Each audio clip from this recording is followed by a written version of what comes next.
The UFC has their first pay-per-view of 2024 this Saturday in UFC 297. Sean Strickland, Dricus du Plessis.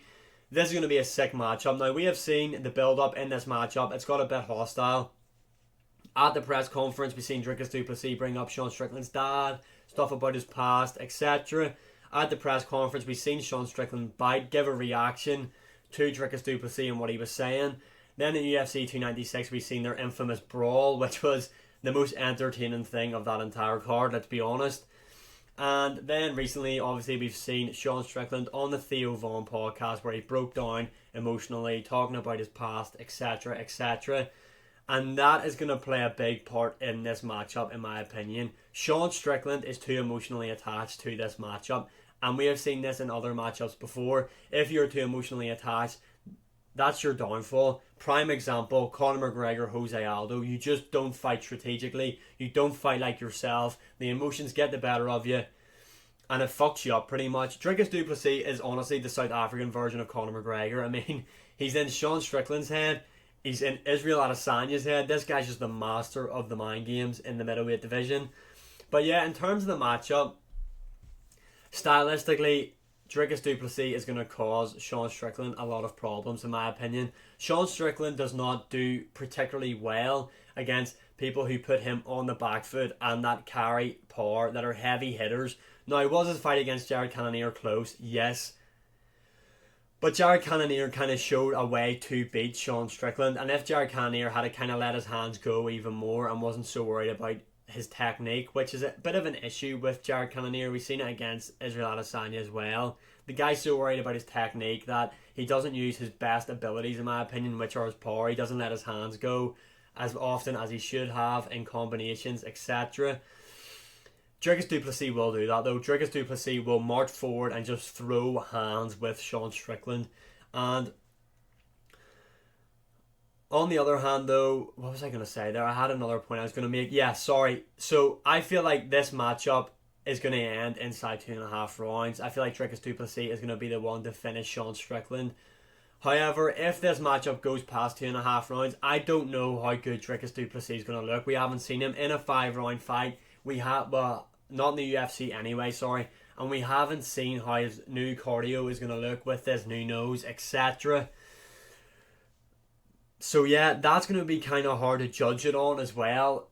Does Dricus du Plessis last long in the later stages of the round? Does he do good work there? Does he keep up his activity? Does he keep up his volume? Does he carry power? Who knows? Because we know Sean Strickland's going to be in the fight. We know Sean Strickland is going to be in this fight from round 1 to round 5. And if Sean Strickland, I don't see it happening, but if he is able to get into his rhythm like he normally does, where he does his best work on the front foot, throwing that teep out, throwing the 1-2, the jab, the straight shots, in his Philly shell. I don't think the Philly shell is going to work against Dricus du Plessis. That's just my opinion anyway. And if he can march Dricus du Plessis down and just put the volume on him, just put the fucking volume on Dricus du Plessis, I don't think he'll finish Dricus du Plessis. I feel like Dricus du Plessis is too durable.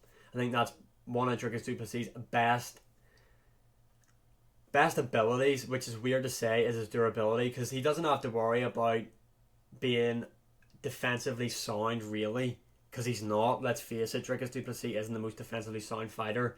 So that allows him to kind of, he can walk in there, chin in the air, because he knows if he hits you, there's a chance that you're going to go out. I mean, Dricus du Plessis has a very strange striking style, but carries a lot of power. I mean, we've seen him drop Robert Whittaker with a jab. Now, is Robert Whittaker the best example to show off your power? Not really, because he is a bit chinny. But that's Robert Whittaker, which is insane that he was able to do that too. Which, let's face it here, these two guys are not meant to be in this position. Nobody thought these two guys would be, one being champion and one in the top contenders, in the number 1 contender spot. Not arguably, these guys had the 2 biggest upsets of all of 2023. Sean Strickland beating Adesanya on short notice, not only dropping him in the first round, but then battering him for the other 4. Then you have Dricus du Plessis, who nobody gave this guy a chance against Robert Whittaker. He went in there, won the first round, and then got the finish in the second round. Crazy year for these two guys. It's nice to see new people in the division other than Adesanya and Robert Whittaker.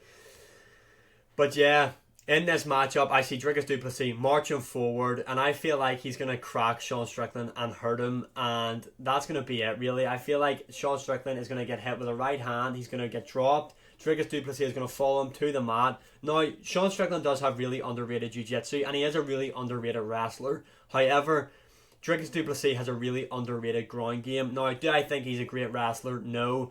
But he's got some really good ground control, and he's really heavy for this division and big. So if he's on top of Sean Strickland, I feel like he could really get a lot of control time racked up by just lying on top of him in half guard, maybe working elbows, his ground and pound, etc., trying to get into mount, shit like that. He could end up, though, after dropping Sean Strickland could maybe end up giving his back, or maybe getting caught in an arm triangle by Dricus du Plessis. Who knows? But anyway, how I see this matchup going is in the second round. The first round I'm going to give to Dricus du Plessis. I feel like it's going to be a very, a feeler round. Guys, they're both going to try and feel how this fight goes. But Dricus du Plessis is going to be cutting off the cage, etc., putting Sean Strickland on the back foot. And then I see in the second round, Sean Strickland getting caught by a right hand, falling to the mat, Dricus du Plessis following him up, ending up in half guard, and just brutalising him with ground and pound and becoming your new middleweight champion by TKO. The fact that Dricus du Plessis is an underdog in this matchup as well with the bookmakers, I mean, I'm not saying I've got for you to put money on it, I'm just saying I have. I feel like that's good money. I think I got him for plus 115, I think.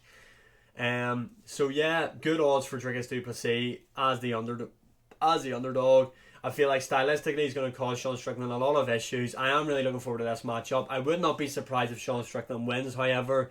But comment your opinion below. Who do you think is going to win this matchup? Sean Strickland, Dricus du Plessis? Are you looking forward to UFC 297? Let me know in the comments below. And as always, social medias are linked top of the screen. And like, share, subscribe, comment, all that good stuff. And I will see you again in the next one.